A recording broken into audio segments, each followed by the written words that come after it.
कीर्तनमालेतील दुसरं पुष्प आज हरिभक्तीपरायण श्रीयुत किरण दत्तात्रय जोशी हे गुंफणार आहेत. त्यांचा अल्प परिचय करून देते. लौकिक शिक्षण MA BPA BEd, त्याच्यानंतर GGPS या इंग्रजी माध्यमाच्या शाळेत गेली 22 वर्ष शिक्षक म्हणून काम करतात.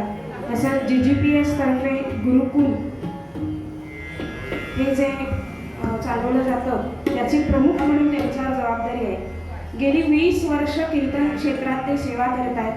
विशेष सांगायचं तर घराण्यातून ही 3री पिढी आहे. तसंच रामायण, महाभारत, मनाचे श्लोक, भगवद्गीता, भागवत, वेदातील सूक्ते आणि विज्ञान अशा अनेक विषयांवर 1000च्या आसपास यांची प्रवचनं झाली आहेत. त्याचप्रमाणे 500च्या आसपास कीर्तनं झालेली आहेत. त्याचप्रमाणे बुवा अनेक नाटकंही करतात, म्हणजे नाटकात काम करतात. संगीत सुवर्ण तुला, स्वयंवर, सौभद्र, मानापमान, रायगडाला जेव्हा जाग येते अशा अनेक नाटकातून विविध भूमिका यांनी सादर केल्या. विशेष म्हणजे यांना 2 वेळा आदर्श शिक्षक असा पुरस्कार मिळाला आहे.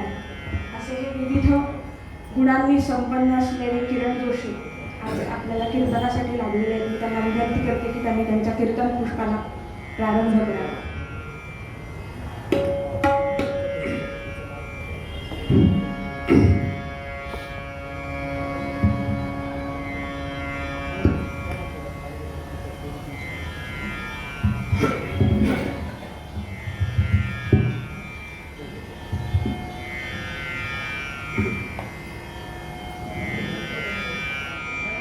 श्रीमन्महागणाधिपतये नमः. श्री गुरुभ्यो नमः. श्री सरस्वत्यै नमः. सजयति सुन्दरवदनो देवो यत्पादपङ्कजस्मरणं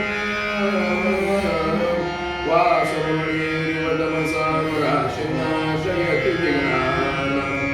मूकं करोति वाचालं पंगुं लङ्घयते गिरिं. यत्कृपातमहं वन्दे परमानन्दमाधवं. या कुन्देन्दुतुषारहारधवला, या शुभ्रवस्त्रामृता, या वीणावरदण्डमण्डितकरा, या श्वेतपद्मासना, या ब्रह्माच्युतशङ्करः प्रभृतिभिर्देवैः सदा वन्दिता. सा मां पातु सरस्वती भगवती निःशेषजाड्यापः. आपदामपहर्तारं दातारं सर्वसम्पदां लोकाभिरामं श्रीरामं भूयो भूयो नमाम्यहम्. दक्षिणे लक्ष्मणो यस्य वामे तु जनकात्मजा,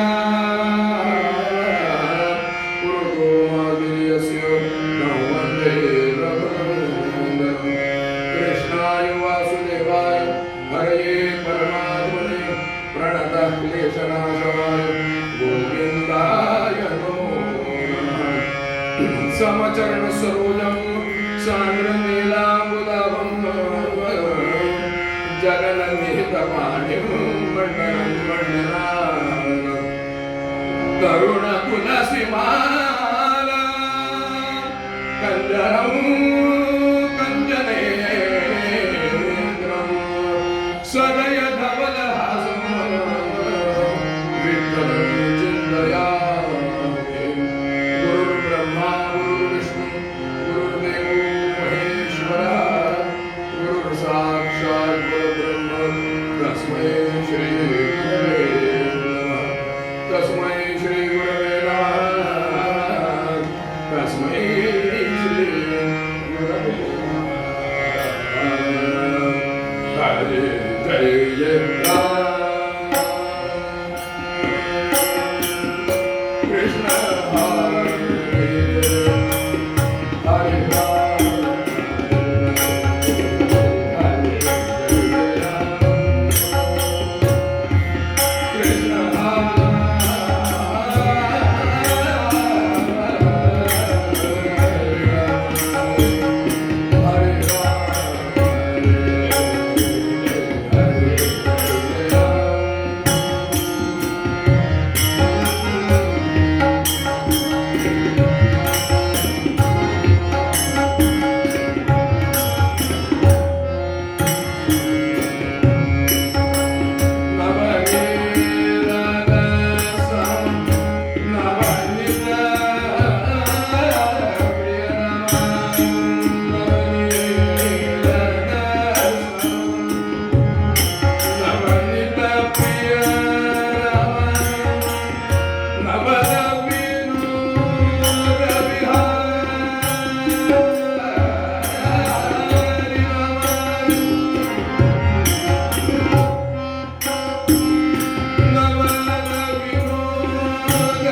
सदा देव काजी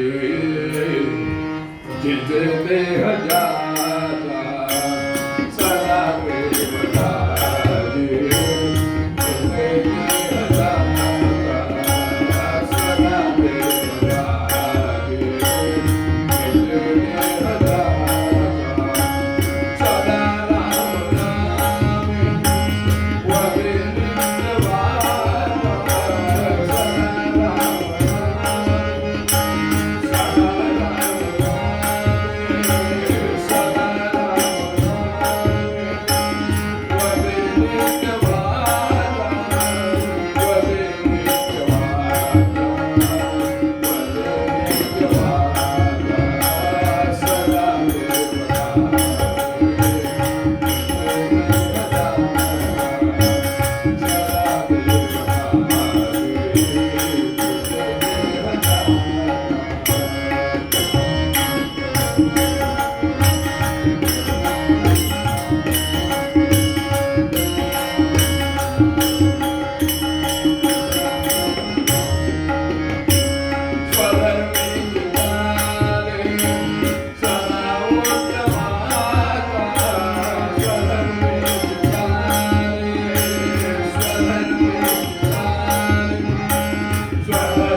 सदा देव काजी झिजे देह ज्याचा सदा राम नामे वदे नित्य वाचा स्वधर्मेची चाले सदा उत्तमाचा जगी धन्य तो दास सर्वोत्तमाचा जय जय रघुवीर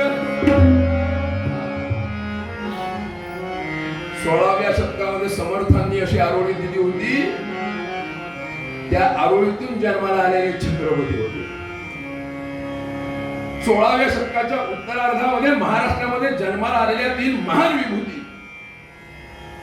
एकानं प्रवृत्ती धर्म सांगितला, एकानं निवृत्ती धर्म सांगितला आणि एकानं प्रवृत्ती आणि निवृत्ती दोन्ही धर्मांचं पालन, स्वधर्माचं. तुम्हाला परमात्म्याची प्राप्ती करून घ्यायची आहे, त्याच्या सर्वोत्तमाचा दास व्हायचंय, तुम्हाला ते प्रपंचातून निवृत्त व्हा असं सांगणारे आमचे तुकोबा.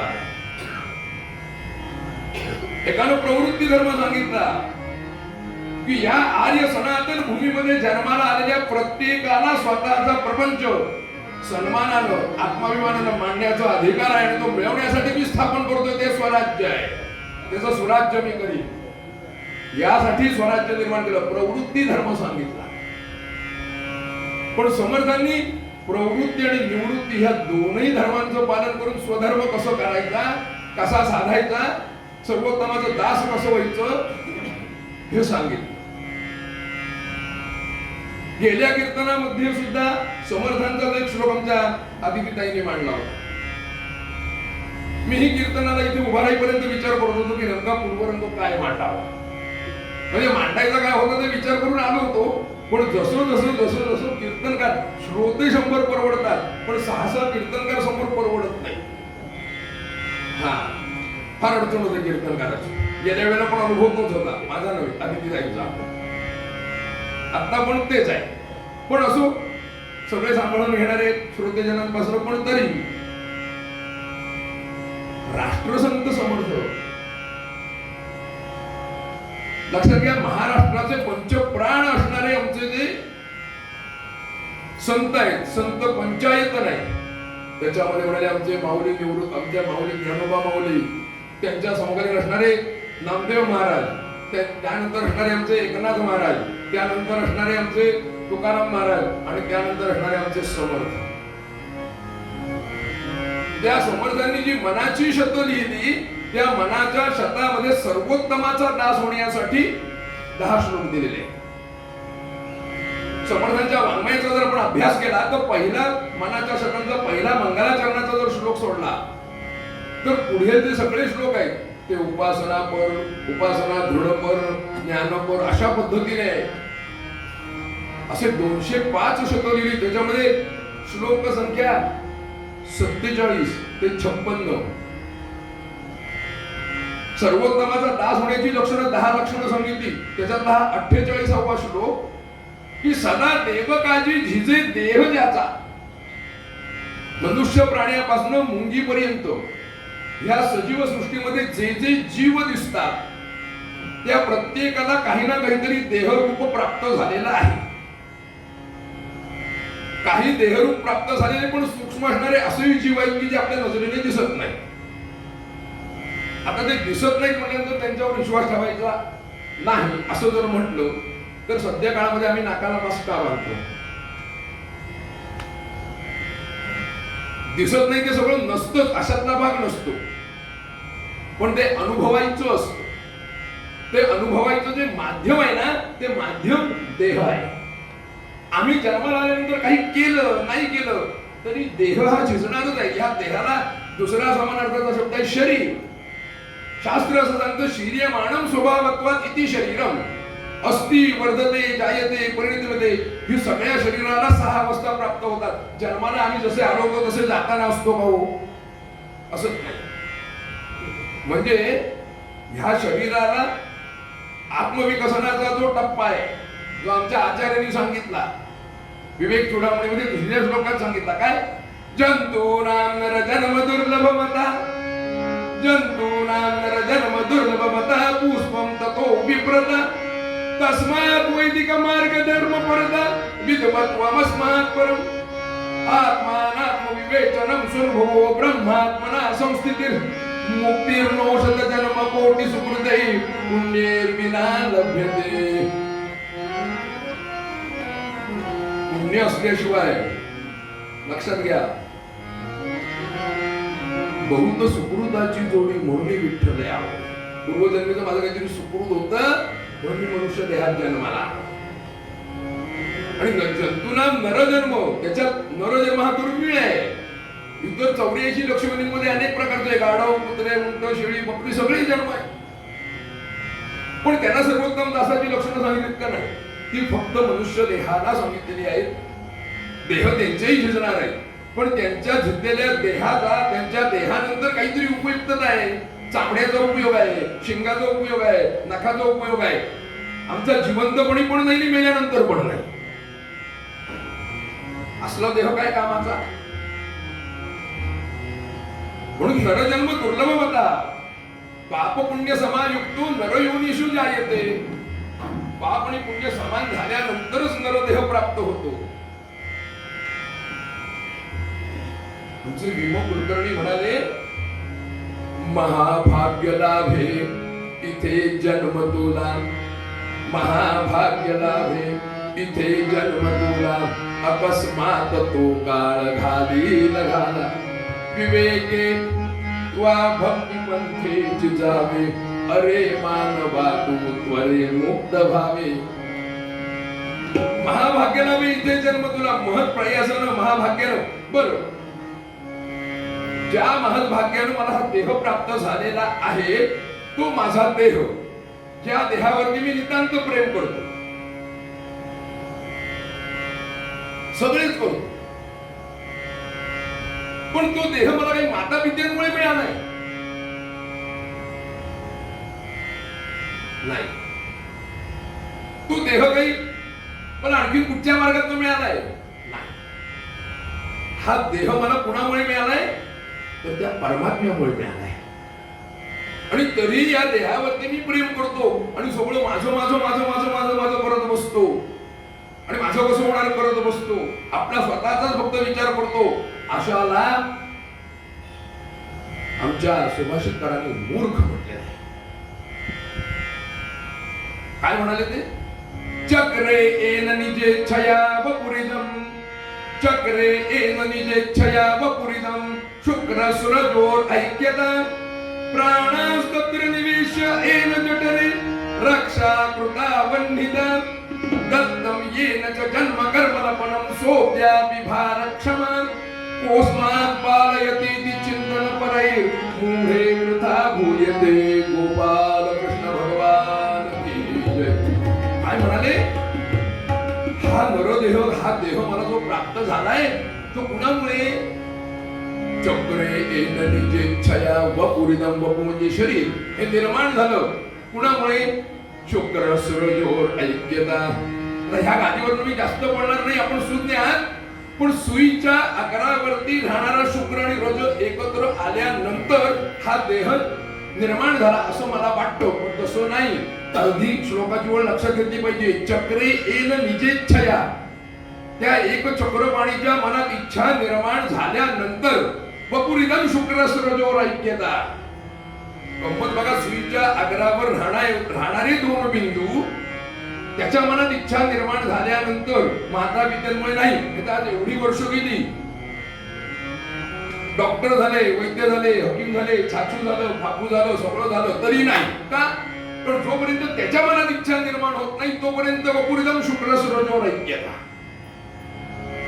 मग सुईच्या आग्रावर राहणारे दोन बिंदू एकत्र आल्यानंतर जेव्हा त्याच्या मनात इच्छा निर्माण झाली तेव्हा त्याने काय करत? त्या बिंदूंमध्ये प्राण ओतला. प्राणांस्तत्र निवेश्य एन जठरे, रक्षा कृता वह्निता. त्या बिंदूमध्ये प्राण ओतला आणि तो कुठे नेऊन ठेवला? निवेश्य एन जठरे, नेऊन ठेवला जठराग्नीच्या जवळ. किती दाहक जठराग्नी, किती तप्त. काही खा, श्रीखंड खा, वेखंड खा, भूखंड खा, अखंड खा, सगळं पचवतो. असं म्हणतात. म्हणाले कोंबडीने जर सोनं खाल्लं तर त्याचं पाणी होतं. काय बुवा म्हणाले सांगतात? जी कोंबडी सोनं खाऊन पाणी करते जठराग्नीमध्ये, त्या कोंबडीला म्हणाले आम्ही पचवतो. आणखीन काय सांगू, म्हणजे आमचा जठराग्नी किती दाहक आहे लक्षात घ्या. अशा जठराग्नीच्या जवळ तो सुईच्या आधारावर राहणारा शुक्रराजाचा बिंदू, त्याच्यात तो प्राण ओतलेला, तो प्राण सुद्धा किती सूक्ष्म असेल बघा. आणि त्या जठराग्नीच्या जवळ नोंदवले तो माझा आहे. असो ज्या वेळेला त्या परमात्म्याने सांगितलं की तो माझा आहे, आणि जेव्हा परमात्मा तो माझा आहे म्हणाला, तेव्हा जठराग्नी सुद्धा त्याला काही नाही करू शकला. निवेश येन जठरे रक्षा कृता वन्यता, त्या अग्नीपासून रक्षण केलं. आणि नवमासानंतर तो जीव जन्माला आला. येताना काय घेऊन आला? दत्तम येन च जन्म कर्म लपनम. दत्त म्हणजे 3 संचित क्रियेवर आणि प्रारब्ध बरोबर घेऊन आला. जन्म कर्म लपनम, गुलाबजाम साखरेच्या पाकात घोळवावा असा जन्म आणि कर्म ह्याच्यामध्ये त्याला घोळवला. सोद्यापि भाग क्षमा, एवढे अनंत उपकार, कुठच्याही प्रकारचं मॅन्युफॅक्चरिंग मॉडिफिकेशन न करता सगळे अवयव त्या जागेवर देऊन त्यानं मला जन्माला घातलं. वर सांगितलं तू माझ्यावर विश्वास ठेवलास नाही तरी तुला मी मनुष्य म्हणून जन्माला घातलेला, ह्याच्यावर माझा ठाम विश्वास आहे म्हणून तुला जन्माला घातलो. असं घातलं. आणि तरी आम्ही म्हणतो कोस्मान पालयते ते चिंतन परे मूढे वृथा भूले, अशाला मूर्ख म्हटलेलं आहे. आणि आम्ही खरंच मूर्ख आहोत की हा देहाचं कशासाठी आम्हाला साधन काय, साध्य काय करायचंय. आम्ही काही केलं नाही केलं तरी आमचा देह झिजणारच आहे का नाही हो. काही नाही केलं तरी देह झिजणारच आहे. पण मग तो झिजायचाच असेल तर तो कशासाठी झिजला पाहिजे? देवासाठी, देव देश अन धर्मासाठी प्राण घेतला. मग त्या देव देश आणि धर्मासाठी प्राण घेण्यासाठी म्हणून समर्थांनी आम्हाला सांगितलं की तो देह सत्कारणी लावा. आणि तो सत्कारणी लावण्यासाठीच पूर्वपद्यामध्ये समर्थ म्हणाले सदा देव काजे जे जे देह जाता, सदा देव काजे जे जे देह जाता, सदा राम नामे वदे नित्य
एक मिनिट नामस्मरण करूया आणि कथा भागाकडे जाऊया.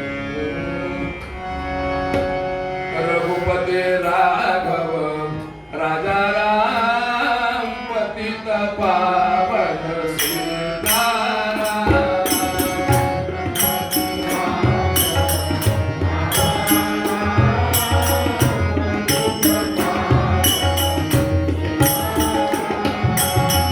रघुपते राघव राजा राम पतित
माझ्या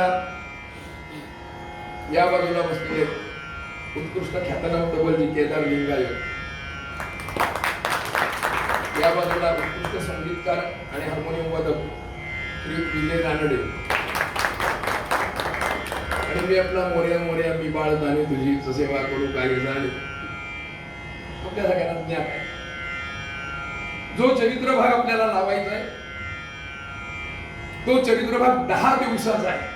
किमान रोज 2.5 तास कीर्तन केलं, त्यातला 1 ते सव्वा तास चरित्राचा लक्षात घेतला तर 10 दिवसाचा चरित्र भाग आजची 45 मिनिटं आणि उद्याची 45 मिनिटं म्हणजे 90 मिनिटांमध्ये सांगणं हे शिवधनुष्य पेलल्यासारखा एक आव्हान आहे. पण तरीही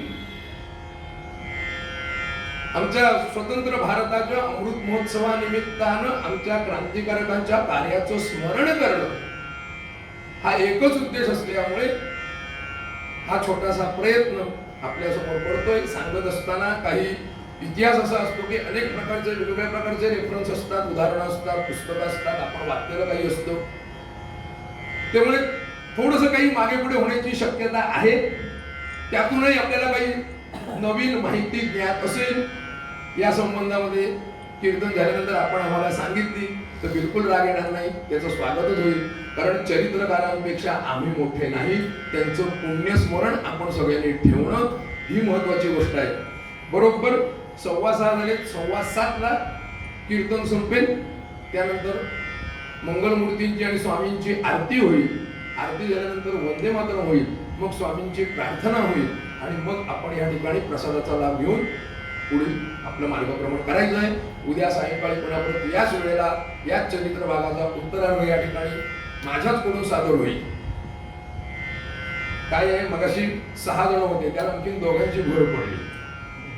हा, एक तिकडे बसले, ती तिकडे बसले, त्यामुळे थोडस जरा असं चलबिचल झालं मला. किती नाही म्हटलं तरी दडपण येतं ज्यावेळेला हो हे पाठीमागे लागतं. ही कुठच्याही विद्यापीठाची डिग्री नाहीये, लक्षात घ्या. ती परमात्म्याची देण आहे आणि ज्यांच्या नावापाठीमागे लागलं ते लक्षात ठेवा की मग ते काही सुटत नाही. असो, आमच्या स्वातंत्र्याच्या या युद्धामध्ये अनेक क्रांतिकारकांनी आपल्या प्राणांचं बलिदान दिलं. त्याच्यामध्ये प्रामुख्याने महाराष्ट्र आणि बंगाल प्रांत यांनी आम्हाला सगळ्यात जास्त क्रांतिकारक दिले. याच बंगाल प्रांतामध्ये आमचे टागोर, लक्षात घ्या, बंकिमचंद्र चटर्जी, आमचे नरेंद्र म्हणजे विवेकानंद या प्रांतातनं जन्माला आले. अशा या प्रांतातनं जन्माला आलेले जे आहेत, असा भाग्याचा असणारा वंग प्रांत कसा आहे, थोर भाग्याचा वंग प्रांत आहे.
अशा या वंग प्रांतामध्ये कटक भाग, बंगाल प्रांतामध्ये कटक नावाचा जो प्रांत आहे, या कटक नावाच्या प्रांतामध्ये जानकीनाथ बोस आणि प्रभावती माता. जानकीनाथ बोस हे सरकारी पेशाने वकील, त्या काळचे जमीनदार, आणि प्रभावती माता अतिशय सुशील, बहुशे ज्येष्ठ वकील सगळे तिथे जन्माला आले. लक्षात ठेवा. विश्वनाथ बाबू दत्त वकील होते, भुवनेश्वरी माता सच्शील सद्वर्तनी होती, स्त्रिया पण तशाच होत्या, आचरण शुद्ध होते त्याच प्रांतामध्ये. तर ह्या प्रांताची जी महती होती त्यांच्या अगोदर, म्हणजे हे जन्माला यायच्या अगोदर आमचे हे संन्यस्त योद्धा जन्माला आले होते. सन 1863, सन 1863 जानेवारी दिनांक तो 12, साधुनी धूर जटिवारा, साधुनी धूर जटिवारा, पोहम शब्द करी नरद्वारा. हरे हरे राम, राम राम.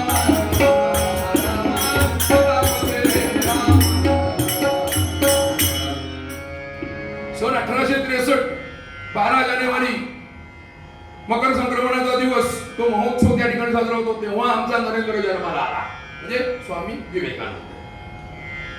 नावाशी साधर्म्य नाही, केवळ योगायोग समजावा. सिरियल मध्ये वाचतो का नाही, मान्य करतो का नाही, हेही मान्य करायचं.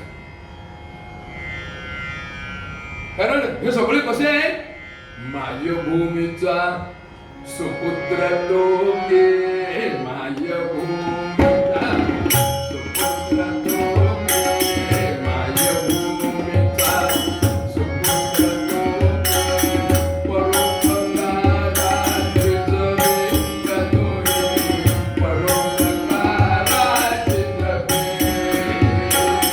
माझ्य भूमीचा.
या वंग प्रांतामध्ये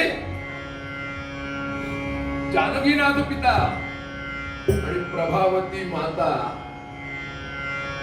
यांच्या उदरी 23 जानेवारी 1897 रोजी जन्माला आलेलं हे बालक. 1857चं बंड संपलं, बंड नव्हे युद्ध होतं ते संपलं, आणि त्या राखेतून जन्माला आलेले जे अनेक होते त्याच्यातले एक आपण गेल्या मालिकेत ऐकले. त्याच राखेतून जन्माला आलेले हे आमचे स्वामी विवेकानंद होते, त्याच राखेतून जन्माला आलेले आमचे सुभाषचंद्र बोस होते. लक्षात ठेवा. कारण ज्या ज्या वेळेला भगवंतानं सांगितलं यदा यदा हे धर्मस्य ग्लानिर्भवति भारत, तेव्हा तेव्हा मी अवतीर्ण होईल, तो कोणाच्या रूपाने होईल हे सांगता येत नाही. कारण हे जे जन्माला आले 23 जानेवारी 1897, अहो जानकीनाथ आणि प्रभावती मातेला 7 मुलं आधी होतीच, हे 8व्या नंबरला जन्माला आले. आणि 8 नंबरला जन्माला येणारी मुलं कशी असतात आपल्याला माहिती आहे. श्रावणवती अष्टमी ते आठवेच होते. आयुष्यभर आठवायला लागतं, पदोपदी आठवायला लागतं त्यांना. तसं हे सुभाषचंद्र होते आणि नावाप्रमाणे सुभाष होते. त्यामुळे झालं काय की त्या सुभाषच्या कानावरती काहीतरी पडावं.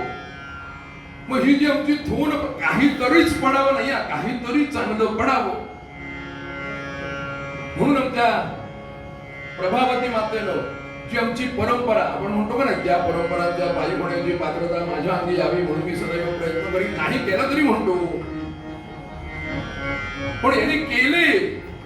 बघा ना, ही परंपरा काय आहे, ज्या जिजाऊनं रामायण महाभारत सांगितलं आणि छत्रपतींना उपरती झाली नाही स्वराज्य निर्माण करा, त्याच भुवनेश्वरी मातेनं सांगितलं त्यांना उपरती झाली नाही म्हणाले स्वराज्याचं सुराज्य करा. त्याच प्रभावती मातेनं त्या बाळाला कळतंय का नाही हे माहित नाही, पण म्हणाले काहीतरी ह्याच्या कानावर चांगलं गेलं पाहिजे. लहानाचे मोठे होत आहेत, संस्कार चाललेत. तिन्ही संध्याला घरामध्ये बसावं, देवासमोर दिवा लावावा आणि देवासमोर दिवा लावला की बाहेर दिवे लावायची वेळ येत नाही. पण दिवा लावावा, शुभंकरोती पर्वता म्हणावी, ही ती परंपरा. आताच माहित नाही आणि ते झालं म्हणजे आमच्या लहानपणापर्यंत सुद्धा आम्ही छाती लोक सांगतो की आम्ही जिथे करायचो तिथे आमचे परमपूज्य पुरुषोत्तम शास्त्री फडके असायचे, ते काहीतरी भगवद्गीतेचा अध्याय म्हणायचे आणि आम्हाला सांगायचे हे हातात ठेव, मी चुकलो की कान पकडायचा. आम्हाला गंमत ओढायची की चुकले की आजोबांचा कान पकडायचा. ते चुकायचं नाही, पण नकळत तो संस्कार होत गेला. तसा तो त्यांच्यावर होत गेला रामायण महाभारतातला. आता सध्याच्या काळात सुद्धा रामायण महाभारताचा परिणाम झाला चांगला. एका मुलाला विचारलं काय रे बाबा रामायण महाभारत वाचलं ऐकलं सिरियल हो बघितली ना, तुला काय आवडलं त्यातलं? हो म्हणाले, सीतेला पळवायला रावणानं जी टॅक्ट वापरली ना, हो कशातनं काय घ्यायचं ते आम्हाला कळलं पाहिजे ना. म्हणजे त्या बाळाला मांडीवर घेऊन बसायचो आणि ती प्रभावती माता काय करायची, बाळाला त्या गोष्टी सांगायची. किती 5 वर्षाचा बाळ. आता आपल्यालाच वाटतं त्या 5 वर्षाच्या बाळाला काय कळणार नाही. त्या 5-7व्या वर्षीच बाळाला खूप काही कळलं आणि चिंता करीतो विश्वाची सांगितलं. त्याच 5व्या-7व्या वर्षी बाळाला खूप काही कळलं आणि शिवरायांची आरती लिहिली त्या विनायकानं, विनायक दामोदर सावरकर. त्याच 5व्या-7व्या वर्षी शाळेमध्ये संस्कृतचं शिक्षण झाल्यानंतर आमच्या लोकमान्यांनी आईबद्दलचं स्तवन केलं. आजही आपण जर जन्मभूमीच्या बाहेर गेलो तर तिथे लावलेलं आहे, पण आम्हाला ते वाचता येत नाही, जिभेला खूप वळसे पडतात. कसं येणार वाचता? संस्कृतच कळत नाही तर संस्कृती कशी टिकणार लहान मला? पण ते कळण्यासाठी म्हणून मातेने संस्कार केला. काय?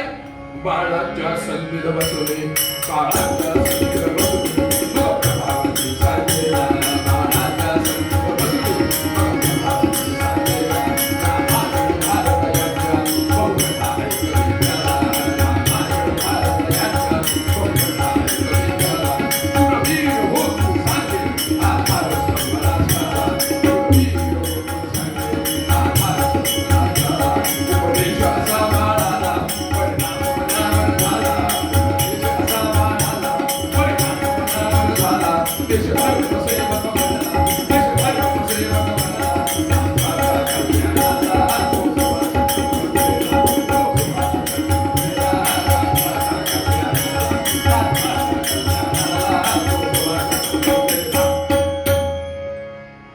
परिणाम मनावर झाला, देशधर्म सेवक बनला. लहान होता 5-6 वर्षाचा हा मुलगा कुठेतरी दूर शाळेत जाऊ लागला आणि शाळेत जाता जाता मनामध्ये विचार की आईनं मला काय सांगितलं. रामायणातले श्रीराम कसे होते आदर्श होते, महाभारतातले पांडव कसे होते आदर्श होते, महाभारतामध्ये अशा अनेक व्यक्तिरेखा आहेत. आपणही काहीतरी केलं पाहिजे, पण आपण तर लहान, आपण काय करणार? असं नाही त्याने मनाला प्रश्न विचारला. मला सांगा, आम्ही नाटक बघताना बघतो नथुराम बोलतोय, तिथे पहिलं वाक्य आहे आप्पा कोणीतरी काहीतरी केलं पाहिजे. ह्या म्हणण्याला काय अर्थ आहे? मी का नाही? पहिलंच वाक्य पडदा वर गेल्यानंतर हाच विचार प्रत्येकाने केला पाहिजे की मी का नाही. पण इसवी सनाच्या 8व्या शतकापासून 13व्या शतकापर्यंत आणि तिथून आतापर्यंत तो जो कालखंड आहे, तो जो काळ आहे, तो काळ आम्हाला ग्रासतोच आहे. अशा या ग्रासणाऱ्या काळाला उत्तर मी देईन. माझ्या भारत मातेला पारदस्याच्या शृंखलातून मी सोडवीन. असा विचार त्या सुभाष बाबूंच्या मनामध्ये, सुभाषचंद्राच्या मनामध्ये आला. अहो, खेळ सुद्धा कुठचे खेळायचे? कबड्डी खेळायचो, हुतूत खेळायचो, लाठीकाठी खेळायचो, तलवारबाजी खेळायचो, घोड्यावर बसायचो. रामायण महाभारताच्या कथा ऐकायच्या. पण छोटा भीम नाही बघितलं. हा, ते एवढ्याशा डबड्यावर नाही गेम खेळला. त्याने प्रतिकार क्षमता कमी होते, डोळ्यांची, हातांची, बोटांची, मेंदूची. मैदानी खेळ खेळले. आणि तेव्हा बाहेर फिरत फिरत असता असता लक्षात आलं की आपण ज्या परदास्यामध्ये आहोत तो काळ किती भयानक आहे. क्रूर काळ ग्रासित होता, क्रूर काळ ग्रासित होता, बहुकाळ हिंद भूमीला क्रूर काळ ग्रासित होता, बहुकाळ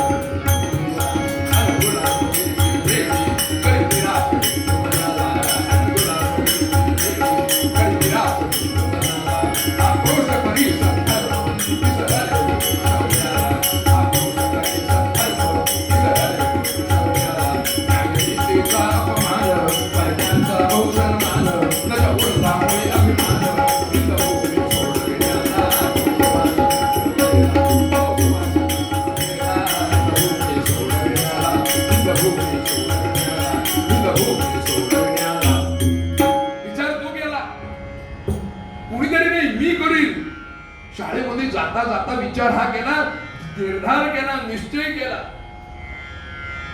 निश्चयाचा महामेरू बहुत जनासी आधारू समर्थ सांगून गेले.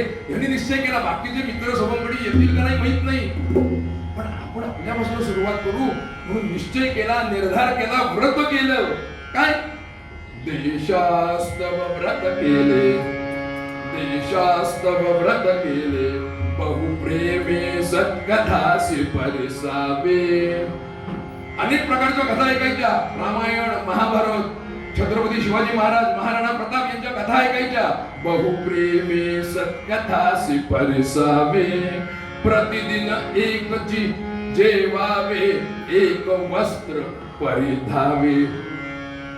रोज फक्त एकदाच जेवायचो.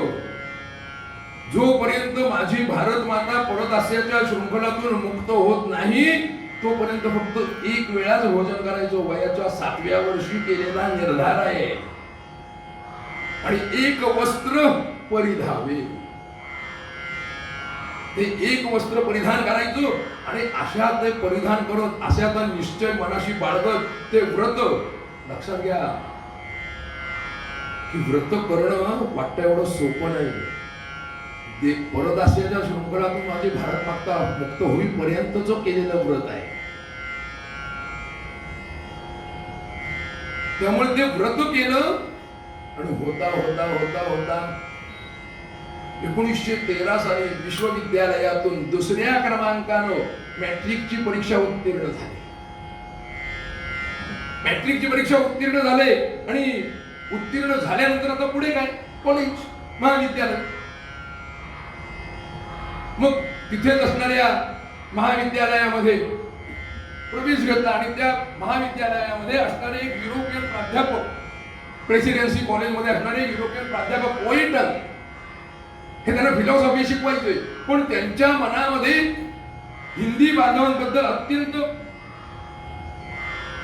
तिरस्कार होता. त्यामुळे त्या बीएच्या वर्गामध्ये असताना काही कारणानं पहिल्या बाकावर बसलेल्या एका हिंदी बांधवाच्या कानाखाली त्यांनी आवाज काढला, मुस्कटात मारली आणि त्याचा निषेध म्हणून या आमच्या सुभाषनं हरताळ पाडण्याचा प्रयत्न केला. तेव्हा त्यांनी सांगितलं, अरे असा हरताळ पाडण्याचा प्रयत्न केला तर तुम्ही हिंदी कुत्रे 150 वर्ष आमच्या अंगणाखाली राहायला नसता. आणि असा जर कोणी प्रयत्न केला तर म्हणेपर्यंत तळ पाहिजे मस्तकात पोचलेले सुभाष बाबू जागेवर उठले आणि खाड खाड खाड खाड 4-5 मुस्कुटात लगावल्या. फक्त मुस्कुटात बसलेल्या कळल्या, पुढे काही कळलं नाही. 2 दिवस कमावलेलं शरीर होतं. लक्षात ठेवा, देशसेवा करण्यासाठी शरीर माध्यम खडुधर्म साधनम. दंड, बैठका, जोर, सूर्यनमस्कार जे समर्थांनी केलं, जे लोकमान्यांनी केलं जे सावरकरांनी केलं, जे वासुदेव बळवंत फडक्याने केलं, ते छत्रपती शिवाजी महाराजांनी केलं, ते छत्रपती संभाजी महाराजांनी केलं. शरीराच्या माध्यमातून पण शरीर चांगलं असलं पाहिजे. त्यामुळे हाताला असू वजन होतं. 2 दिवस काही कळलं नाही. तिसऱ्या दिवशी जानकीनाथांना पत्र आलं.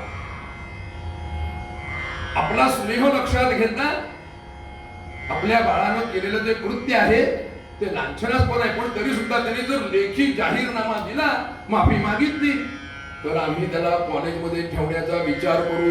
अन्यथा बंगाल प्रांतातील एकाही महाविद्यालयामध्ये त्याला प्रवेश मिळणार नाही. जानकीनाथांनी विचार केला, अरे मी सरकारी वकील आहे, मी सरकारी नोकर आहे, पण माझी मतं माझ्या मुलावरती मी का लादू? त्याचा काहीतरी आत्मसन्मान आहे.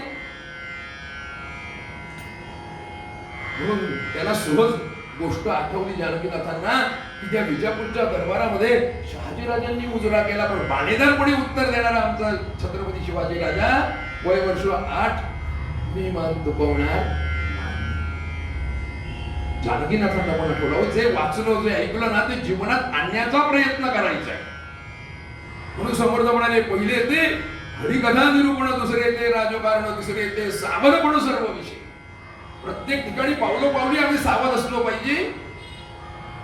सावध होते. आपल्या मुलावरती नाही जबरदस्ती केली. सुभाषवरती फक्त हाक मारलं आणि त्या वैद्यांनी पाठवलेलं पत्र वाचायला दिलं.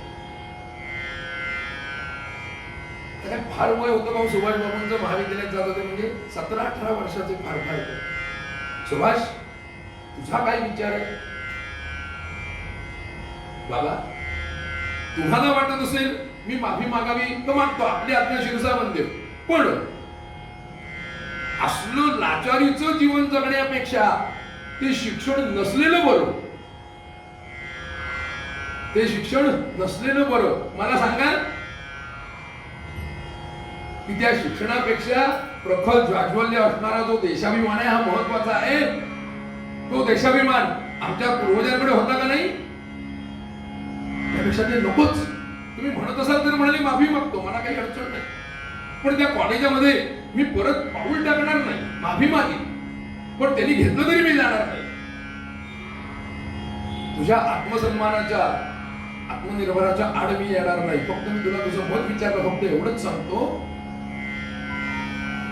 या देशसेवेला, देशव्रताला शिक्षणाची पण जोड असली पाहिजे. काही नाही जमलं म्हणून देशसेवा केली असं होऊ नये. काही नाही जमलं म्हणून कीर्तनाला उभं राहिलो असं होऊ नये. एवढं सोपं नाहीये कीर्तन. तर मला फार जमत नाही. त्याच्यात मगाशी 8 होते, आणखीन एका 9ची भर पडली. एवढं सोपं नाही. काही नाही जमलं म्हणून नाही.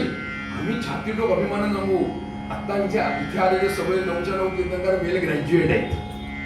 हा, किंवा त्या मार्गावर आहे, डबल ग्रॅज्युएट आहे. इंग्लिशमध्ये आहे, संस्कृतमध्ये आहे, गाण्यामध्ये आहे, अनेक प्रकारे. आम्ही काही नाही असं म्हणतो. आमच्यापेक्षा आम्ही 3G होतो, ते 5G आहे. सुभाष बाबू विचारलं, बाबा पण मला एक सांगा, काय शिवभूप परीक्षा द्याया हे मेला बसला नव्हता. शिवभूप परीक्षा द्याया हे मेला बसला नव्हता. शिवभूप परीक्षा द्याया हे मेला बसला नव्हता. तो प्रताप राणा करुणा मी हे आलेला नव्हता. प्रताप राणा करुणा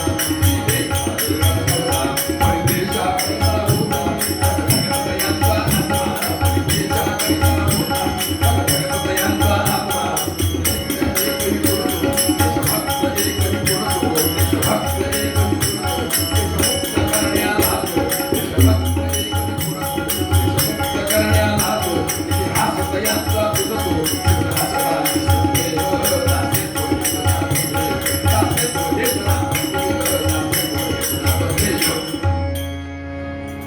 देशभक्त एकही पुरतो.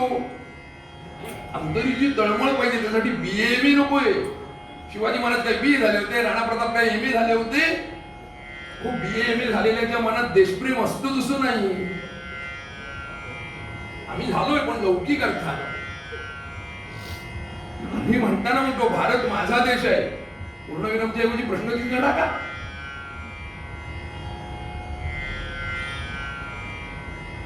देशाच्या स्वातंत्र्यासाठी आपल्या प्राणांचं बलिदान ज्यांनी दिलं त्यांच्या नावाखाली 15 ऑगस्ट 26 जानेवारीला वडाजिरबी आणून खाण्याचा अधिकार आम्हाला कुणी दिला? काय केलं मी माझ्या देशासाठी? काय केलं माझ्या स्वातंत्र्यासाठी? फक्त आलेला निधी खर्ची पडला पाहिजे. जाऊ दे. सुभाषचंद्र बोस होते, कॉलेज सोडून दिलं, महाविद्यालय सोडून दिलं. आणि महाविद्यालय सोडून दिल्यानंतर आता आम्ही काय केलं असतं, आमच्या घरात जर आमचे आई बाबा असते, आमचा उद्धार झाला असता. नको ते धंदे सांगितलेत कोणी, पण सुभाष बाबूंचा असा उद्धार झाला नाही.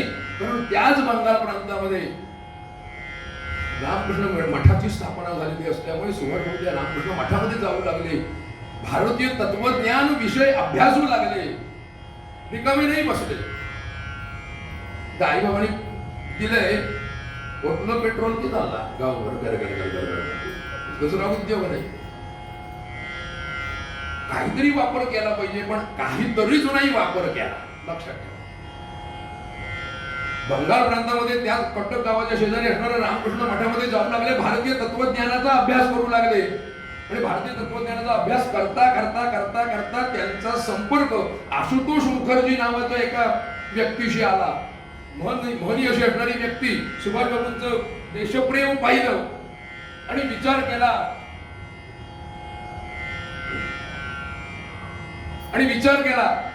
की नाही, म्हणाले हा हुशार मुलगा आहे, चांगला आहे. म्हणून तिथल्या स्कॉटिश चर्च महाविद्यालयामध्ये त्याचा प्रवेश निश्चित केला त्यांच्या मध्यस्थीनं.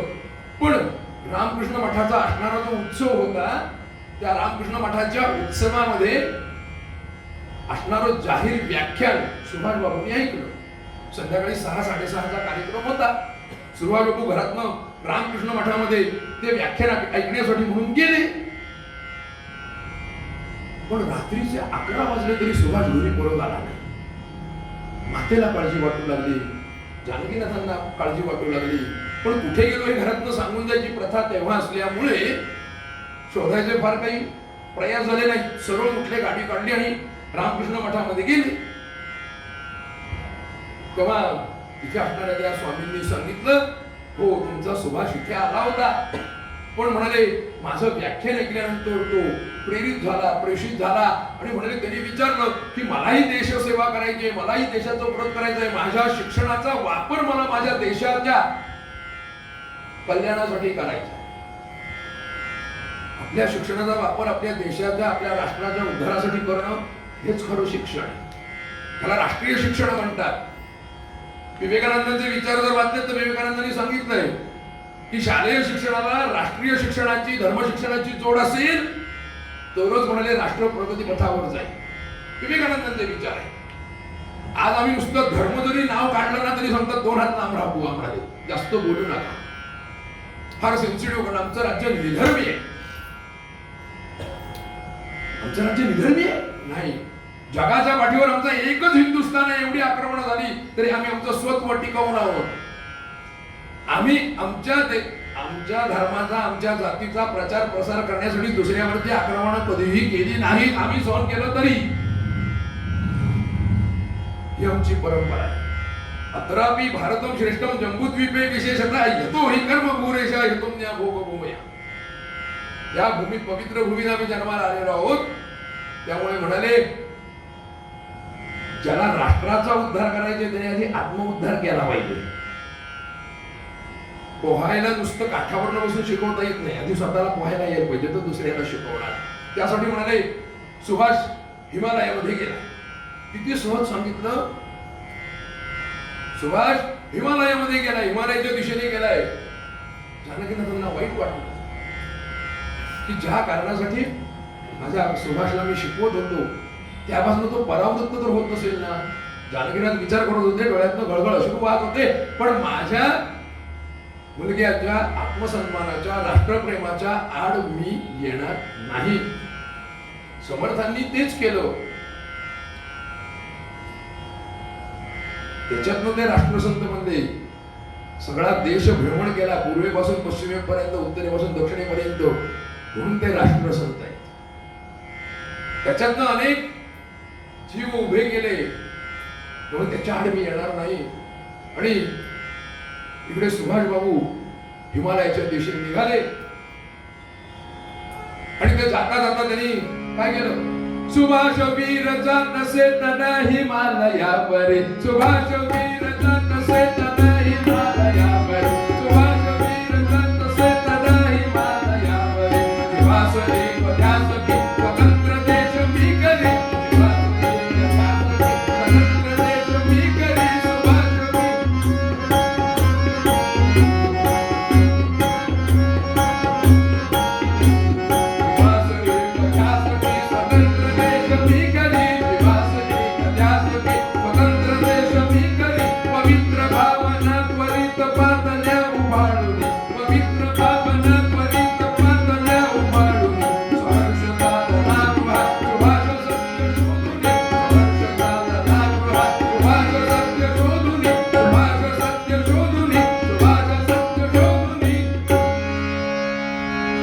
काय, वैराग्य काय, व्यष्टी काय, समष्टी काय, सुख काय, दुःख काय. सुख दुःखे समे कृत्वा लाभा लाभ जय जो, ही भावना तुझ्या मनामध्ये जेव्हा दृढ होईल त्या क्षणी तू हिमालयातनं परत यायचं.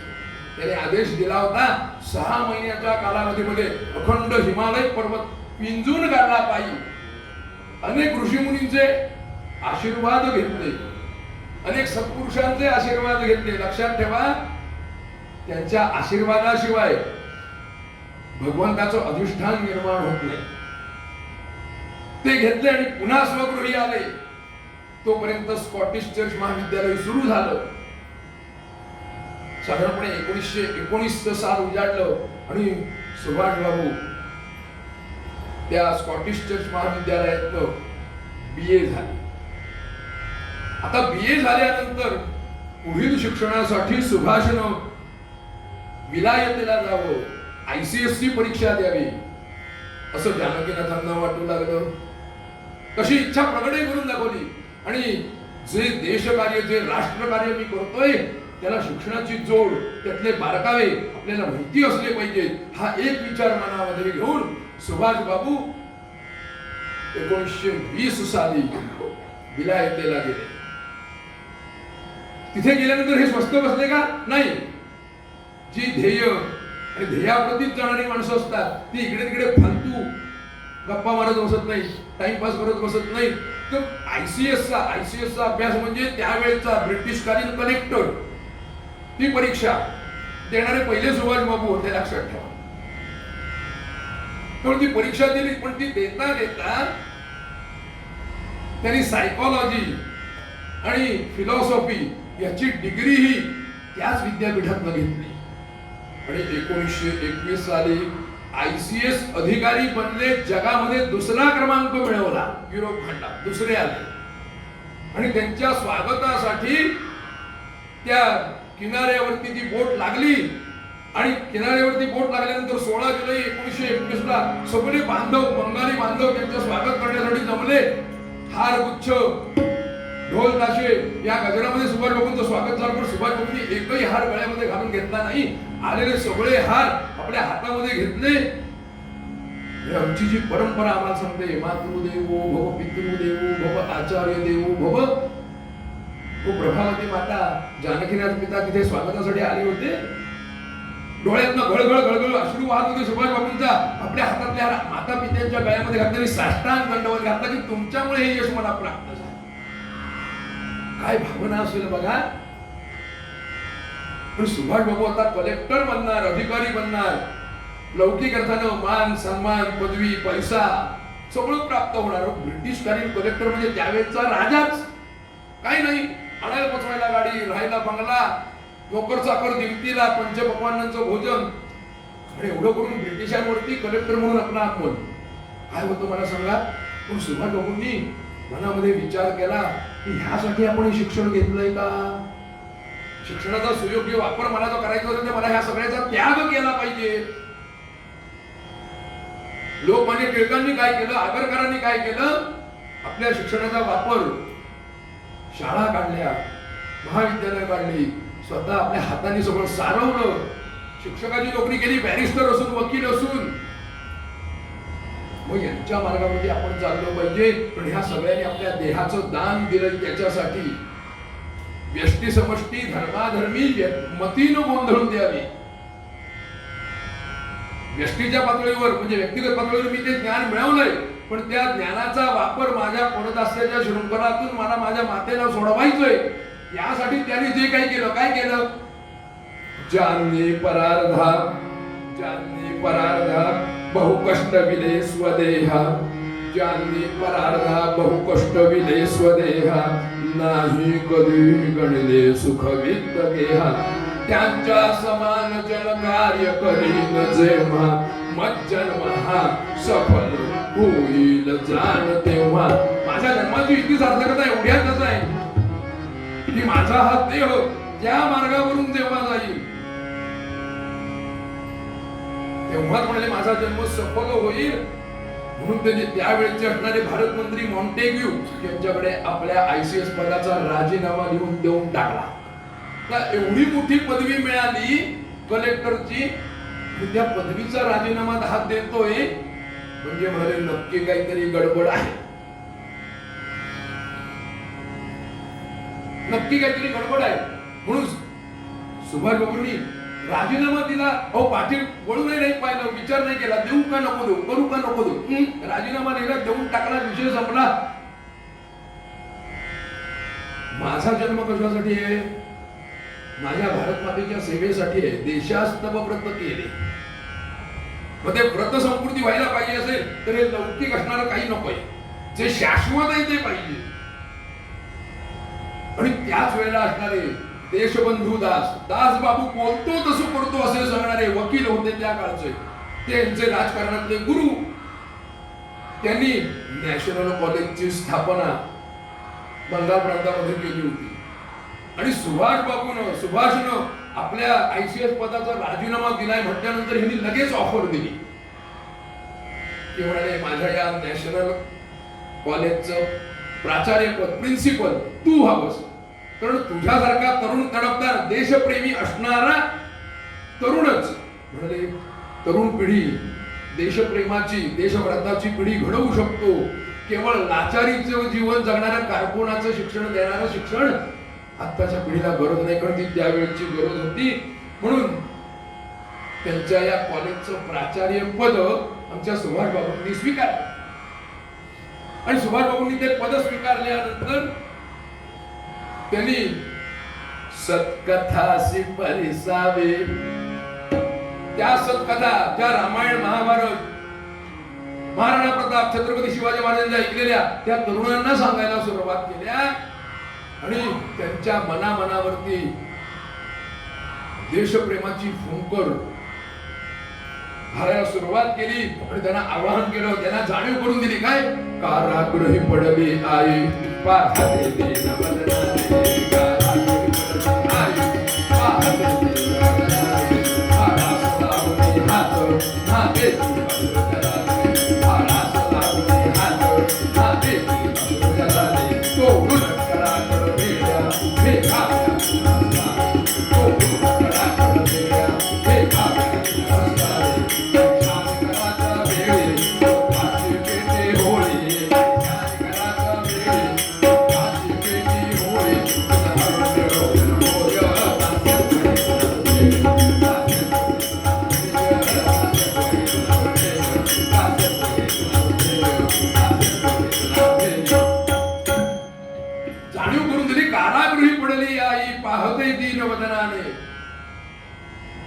परदास्याच्या शृंखलांमध्ये आपली भारत माता अडकलेली असताना, मनामनाच्या बेड्या परदास्याच्या पडलेल्या असताना आपण लौकिक अर्थानं त्यांची चाकरी करावी ह्याच्यासारखं दुर्दैव नाही. 1921 साली सुभाष बाबू इथे आले आणि अवघ्या 6 महिन्यामध्ये अनेक तरुणांची बळी उभी केली. आणि त्याच वेळेला पंजाबचा एक हत्याकांड घडलं, अनेक लोक मारले गेले. मनामध्ये चीड होतीच निर्माण झालेली. आणि त्याच वेळेला तत्कालीन ब्रिटिशांचे असणारे युवराज भारतामध्ये येणार होते. आणि त्या युवराजांना आमचा ब्रिटिशांचा कारभार किती स्वच्छ आणि पारदर्शक चालला हे दाखवण्याचा ब्रिटिशांचा प्रयत्न होता. आणि ही जुलमी राजवट कशी आहे, अत्याचारी राजवट कशी आहे, त्याला विरोध झालाच पाहिजे हे करण्यासाठी महात्मा गांधीजींनी संपूर्ण देश बिंदून काढला. आणि त्या ठिकाणी काही आपले प्रतिनिधी नेमले. बंगाल प्रांतातून ती धुरा सुभाष बाबूंनी आपल्या हातामध्ये घेतली. काळं निशाणं फडकवणारी एक तुकडीच्या तुकडी तयार केली आणि सगळ्या जणांना आवाहन केलं. सगळ्या जणांना आवाहन केलं, जरा करा सुविचार जन हो, जरा करा सुविचार जन हो, जरा करा सुविचार.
त्यांच्या युवराजाच्या स्वागतासाठी आपल्या देहाच्या पायघड्या तुम्ही घालणार. आवाहन केलं आणि सगळं आंदोलन पेटून उठलं. तरुणांच्या फळ्याच्या फळ्या काली निदर्शन घेऊन रस्त्यावरती उतरल्या आणि राष्ट्रद्रोहाचा पहिला हप्ता सुभाष बाबूंनी तुरुंगामध्ये भरला. 1921 साली राजद्रोहाचा आरोप ठेवून सुभाष बाबूंना मंडालेच्या तुरुंगामध्ये ठेवण्यात आलं. 10 बाय 10च्या त्या खोलीमध्ये 40 जणांना एकत्र डांबून ठेवलेलं असायचं. त्याच 10 बाय 10च्या खोलीमध्ये एका कोपऱ्यामध्ये कुठेतरी शौचालय असायचं. त्या शौचालयाला प्यायचं वापरायचं पाणी आणि प्यायचं पाणी ते भांड एकच. लक्षात घ्या, एक वेळ चोर दरोडेखोर यांना काही सहानुभूती ब्रिटिश सरकार दाखवायचं, पण राजद्रोह असणारे ना सकाळी कुठेतरी पातळ भाताची पेस्ट त्याच्यामध्ये मोजून 10 तांदूळाचे दाणे मिळायचे.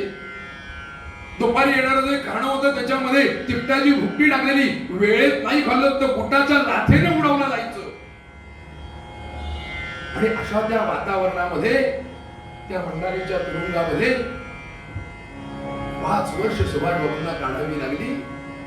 1921 ते 1926-27 पर्यंत तिथलं कोरडं दमट हवामान, खाण्यापिण्याचे अभाव, पण सुभाष बाबूंच्या शरीरावरती त्याचा परिणाम झाला. ब्रांको निमोनियाची लागण त्यांना झाली. अशक्तपणा आला. 20 पौंडांनी वजन कमी झालं. पण सुभाष बाबूंना जी पत्र माता पित्यांसाठी पाठवायची ती पत्र त्यांच्यापर्यंत कधी पोहोचलीच नाही, ती पोहोचणार नाही याची खात्री गव्हर्नमेंटने घेतली होती. पण सुभाष बाबूंनी वेगळी शक्कल लढवली आणि शरदचंद्र चॅटर्जींपर्यंत ते पत्र पोहोचेल हे पाहिलं. ते पोहोचलं. ते पोहोचलेलं पत्र काय झालं, प्रसिद्ध झालं, पब्लिश झालं आणि सुभाष बाबूंची खरी अवस्था काय आहे हे संपूर्ण बंगालवासियांना कळलं. आता मात्र या बंगालवासियांचं म्हणणं आपण मान्य केलं नाही तर ज्वालामुखी भडकेल म्हणून सुभाष बाबूंना म्हणाले, हवा पालट म्हणून स्वित्झर्लंडला पाठवण्यात यावं असे आदेश काढले. पण सुभाषबाबू म्हणाले, मनाशी विचार करतात की सिंह किती भुकेला झाला तरी गवत खातो का? महाराज, ह्या देहाचं काय व्हायचं असेल तर ते हाच माझ्या भारतभूमीमध्ये होऊ दे. पण मी काही म्हणाले स्वित्झर्लंडला जाणार नाही. ज्या या तुरुंगामध्ये माझ्या असंख्य बांधवांनी हाल अपेष्टा काढल्या, तारुण्यात काढल्या, अनेकांचे संसार इथे विझले, त्याच राखेतून परत आम्ही जन्माला आलो. कारण ही पवित्र अशी असणारी बंदीशाळा आहे. देशभक्ता प्रासाद बंदीशाळा, देशभक्ता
सुभाषबाबूंना कारागृहातून मुक्त करण्यात आलं. पण यांचं जर काही कारागृहामध्ये वाईट झालं तर आपलं काही खरं नाही.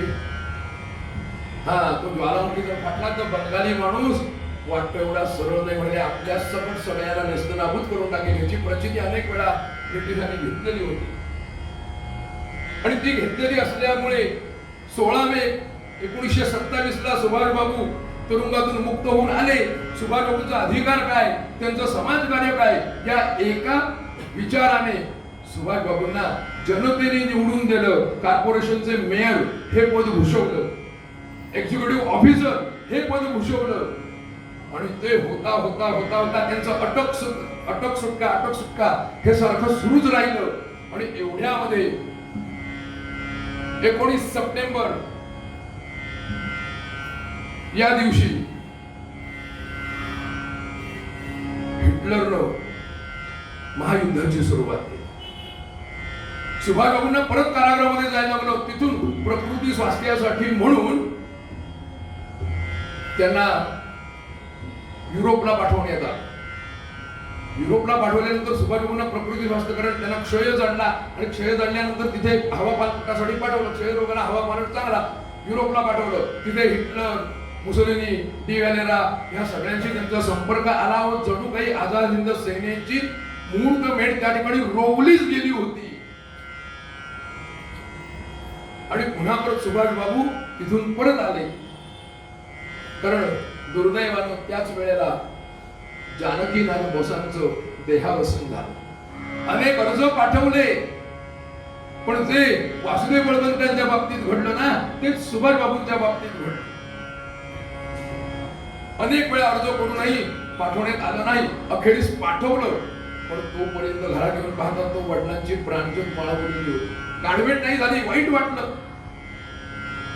पण आपल्या कर्तव्य कर्मापुढे ह्या बाकी सगळ्या गोष्टी तुच्छ आहेत. पण जानकीनाथांनी आशीर्वाद पर सुभाषबाबूंना काही दिलं होतं. एक पत्र लिहिलं होतं. त्या पत्राचा आशय थोडक्यात काय होता, थोडक्यात सांगतो. कथाभाग एवढा मोठा आहे, साधारणपणे 250च्या आसपास पद आहेत. आता किती गाळायची आणि किती ठेवायची मला सांगा. पण तो आशय फार महत्वाचा आहे. सुभाषबाबूंना त्यांनी दिलं होतं, बाळा सुभाष, येणाऱ्या काळामध्ये काय होईल काय नाही मला माहित नाही. स्वातंत्र्य मिळेल न मिळेल मला माहित नाही. मिळालेलं स्वातंत्र्य उपभोगण्यासाठी तू असशील का नाही मला माहित नाही, मी असेल का नाही मला माहित नाही. पण एवढं लक्षात ठेव. काय न मिळो न मिळो न मिळेल तुला या, न मिळो न मिळेल तुला या लोकी कीर्तिमान आमरण, केव्हा न करो तुझे मरणानंतर जगी कोणी स्मरण. कर्तव्य कर्म केले त्या योगे होय जे समाधान, तेची पारितोषिक तुझे त्याच पुढे तुच्छ होय सर्व धनमान. स्वज्ञाती रक्षिल्याचे देशा स्वातंत्र्य दान दिल्याचे, अंती तुझेची हे यश या विण सार्थक न अन्य जन्माचे. खरं धर्माची कर्तव्यता हीच आहे. हे स्वातंत्र्याच्या युद्धामध्ये अनेकांचे आत्म बलिदान गेलंय, प्राणांच्या आहुत्या पडले, कदाचित तुझीही पडेल, मला ठाऊक नाही. पण त्याच्यापासून मला काय मिळेल, माझा काय फायदा होईल, लोक माझी जयंती पुण्यतिथी साजरी करतील का नाही, मला मान सन्मान देतील का नाही, कसलाही विचार करू नको. विचार कसला कर, स्वज्ञाती लक्षिल्याचे देशा स्वातंत्र्य दान दिल्याचे. फडदास्याच्या शृंखलातून माझ्या भारत मातेला सोडवलं याचा आनंद मान. कुणी तुला त्याबद्दल हार देईल, तुरे देईल, सत्कार करेल, तुझ्या फोटोला हार घालेल, कसली निरपेक्ष भावनेनं राष्ट्रकार्य कर. वास्तव तसंच आहे.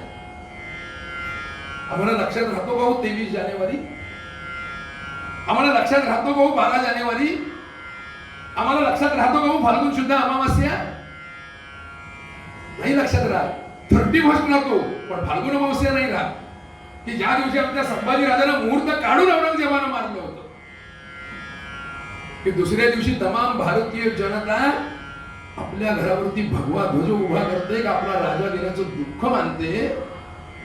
धर्मस्य मूलम अर्थस्य मूलम राज्यम राज्यस्य मूलम इंद्रिय निग्रह इंद्रिय निग्रहस्य मूलम वृद्धोपसेवा, ही आमची नीती आहे. कृण्वन्तो विश्वमार्यम, ही आमची प्रतिज्ञा आहे. आम्ही सगळं विसरून गेलोय.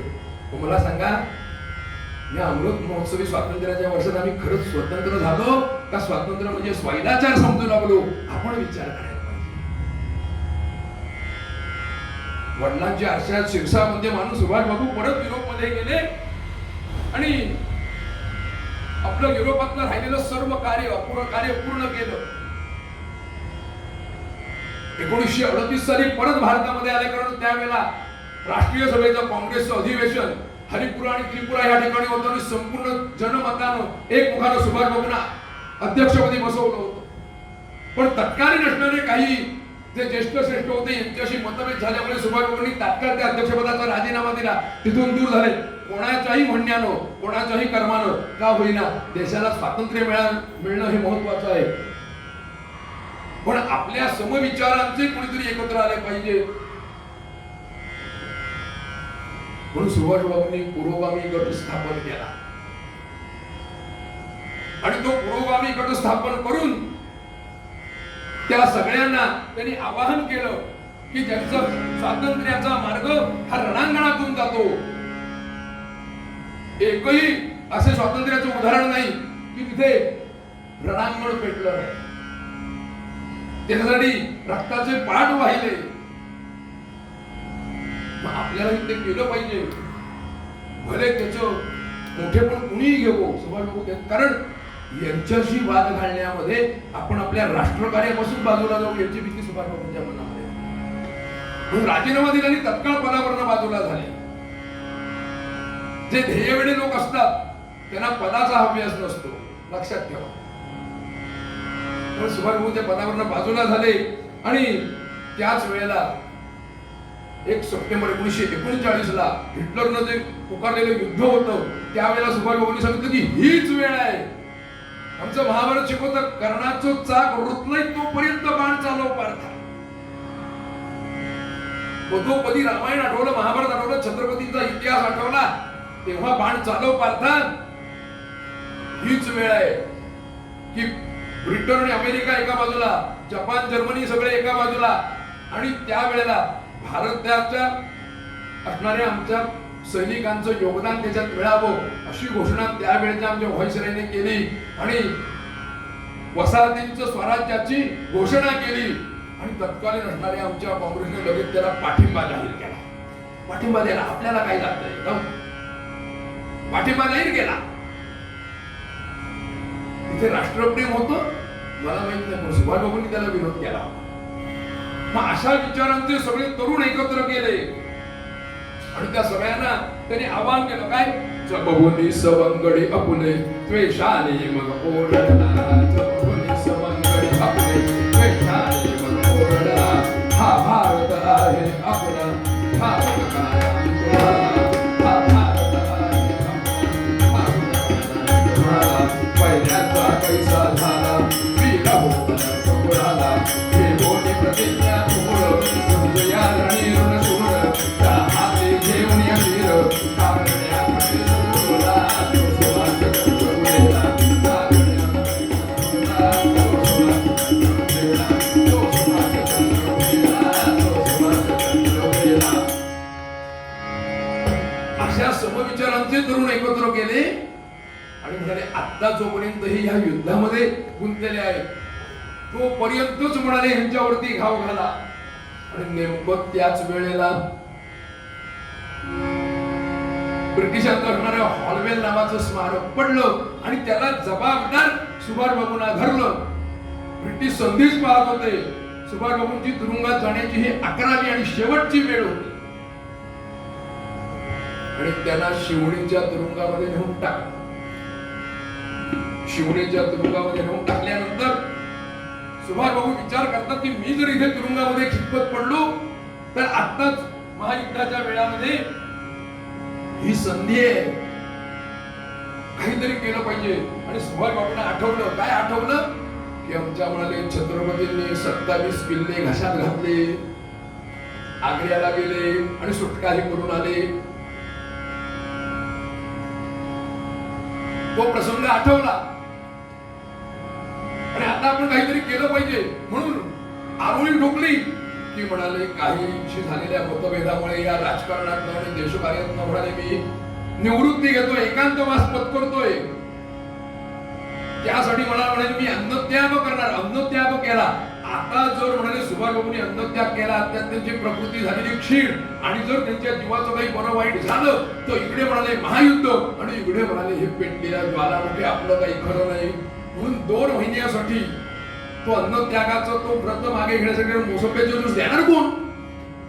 अहो ज्युसावर नसतं कारण राजकारण चाललेलं. निर्धार ठाम होता.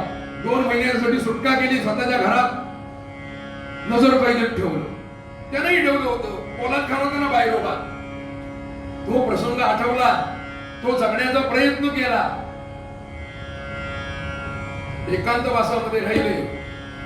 विचार केला कुठून कुठे कसं जायचं. निरोप गेले. केस दाढी वाढवली. संपर्क तोडला. मोजक्या मित्रांना भेटले.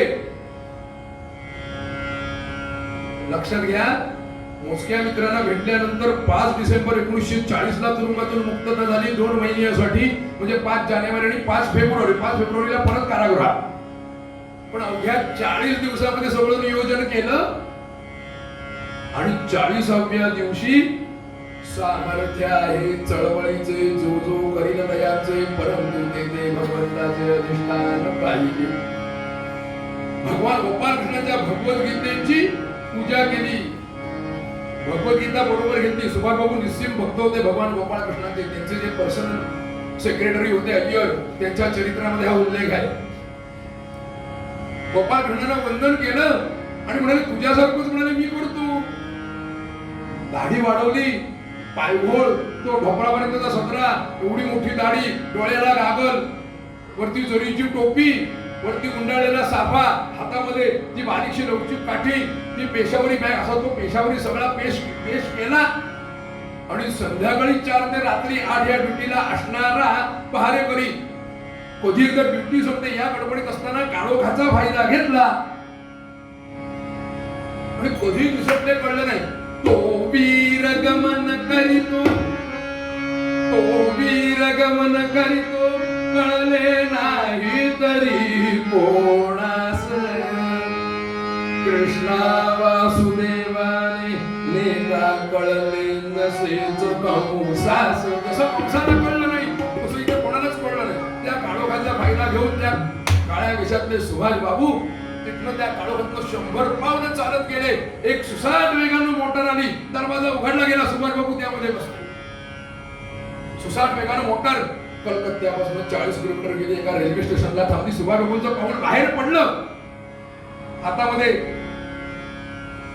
पहिल्या वर्गाचं तिकीट पडलं. सुभाष बाबू 5 मिनिटांमध्ये प्लॅटफॉर्मला गाडी लागली. सुभाष बाबू त्याच्यामध्ये बसले. 5 मिनिटं राहिले 7:15 सुभाष बाबू त्यामध्ये बसले आणि हळूहळू हळूहळू इंजिन सुरू झालं. तोपर्यंत बेड झोपण्याचं साहित्य आतमध्ये खिडकीतनं पडलं. खाण्याची पुरचुंडी पडली. एक वर्तमानपत्र पडलं. डोळ्याचा गॉगल उतरवलेला नव्हता आणि एवढ्यामध्ये एक शिख अधिकारी त्याच डब्यात सुभाषबाबूंच्या समोर येऊन बसला. त्यानं करड्या नजरेनं पाहिलं. कौन है, कहां से आए, कहां निकल पडे. सुभाष बाबूंना आता हा प्रसंग आली. मी फक्त वेश घेतला, नावाचा काय पण गडबडले नाही. तो बाणेदारपणे उत्तर दिला, मैं झियाउद्दीन LIC एजंट. कहां कब चले, नहीं पेशावर चला, कुछ काम है. आता हा LIC एजंट आपला विमा उतरवायचा या भीतीनं त्या शिखानं काय केलं, त्यांच्याकडे पाठ केलं आणि झोपून टाकलं. बिचारा आम्हाला असे नादाला लागला नाही. सुभाष बाबूंनी सुटकेचा निश्वास टाकला आणि शांतपणे पेशावरला आगगाडी येऊन थांबली. आगगाडीच्या दरवाजामध्ये माणूस हजर. हातातली बॅग घेतली. आइए बाबूजी. कौन बाबूजी, मैं तो झियाउद्दीन हूं. भगत राम इथे नाव. कौन भगत राम, मैं तो रहीम खान हूं. बंगालच्या गव्हर्नरवर गोळी चालवणारा हा भगत राम परागंदा झालेला होता, भूमिगत झालेला होता. त्याने सुभाष बाबूंचा कुठून कुठे निरोप कसा गेला असेल घरात बंदिस्त असताना विचार केला. पण सगळ्यांचं ध्येय एकच होतं आणि आता आपणही उल्लेख नाही करायचा सुभाष बाबू आणि भगतराव. झियाउद्दीन आणि रहमत खान नावं जरी बदललेली असली ना तरी उद्दिष्ट एकच होतं. काय, राष्ट्रोद्धारण ध्येय बिंदू धरुणी, राष्ट्रोद्धारण ध्येय बिंदू धरुणी आयुष परिधा कृती जाने चित्रियले त्यजूनि अवघ्या सौख्योपभोगा प्रति झुंजाया सजले स्वधर्म भजनी तेव्हा कृतांता सवे कारावास असह्य उन्नत शिरे अनशोषिते निश्चये. हा देहच जर राष्ट्रकार्याला अर्पण करायचं आहे की त्या देहाला नाव काय नाही, गाव काय, सुख काय नाही, दुःख काय, सगळं एकच आहे. पण या देहानं राष्ट्रकार्य, एक विचार, राष्ट्रकार्य केलं पाहिजे. यासाठी आम्हाला पुढचा प्रवास केला पाहिजे. तो प्रवास आपण उद्या करू, पण समोरचा मंडळ आम्ही काय केलं पाहिजे. सदा देव काजी जिले देह दाता.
सर्व कीर्तनकार बंधू साथीदार बंधू कोणत्याही प्रकारचं मानधन घेणार नाही, परंतु ज्या आमच्या देशभक्तांनी देशवासियांनी आपल्या प्राणांचं बलिदान दिलेले आमचे जे हुतात्मा जवान त्यांच्या मदतीसाठी म्हणून यातनं मिळणारी आरती आपण समारोपाच्या कार्यक्रमाच्या वेळेला वर्षभर चालणारा उपक्रम 15 ऑगस्ट 2022 पर्यंत तेव्हा ते आपण देणार आहोत.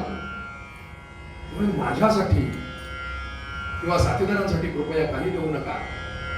अनेक गावागावातनं मी कीर्तन करायला सुरुवात केली. आतापर्यंत 16 कीर्तन विनामूल्य केवळ क्रांतिकार्यासाठी म्हणून केलेली आहेत. मी काय करतो नाही, ह्या सगळ्यांनी मिळून केलेली आहे. की संकल्प असा आहे मनामध्ये की किमान 1 लाख आरती उभी करावी आणि आमच्या हुतात्म्यांचं स्मरण करावं, यासाठी हे सगळं आहे. झालेली सेवा भगवंताच्या चरणी अर्पण करूया आणि संतांच्या शब्दामध्ये मागणं मागूया. हे चिदानंद एका देवा तुझा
सगळ्यांनी वंदे मातरम त्यासाठी जागेवर उभं राहायचो.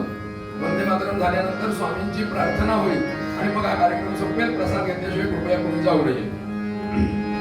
वंदे मातरम वंदे मातरम सुजलां सुफलां मलयज शीतलां सस्य श्यामलां मातरं वन्दे मातरम् शुभ्रजोत्स्नां पुलकितयामिनीं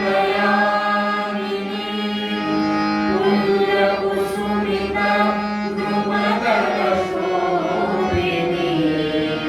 सुहासिनीं सुमधुरभाषिणीं सुकलां नरनां मातरं वन्दे मातरं वन्दे मातरम् भारत माता की जय वंदे मातरम. स्वामींची प्रार्थना होईल आणि मग सगळ्यांनी आपलं आसन सोडायचं. उदा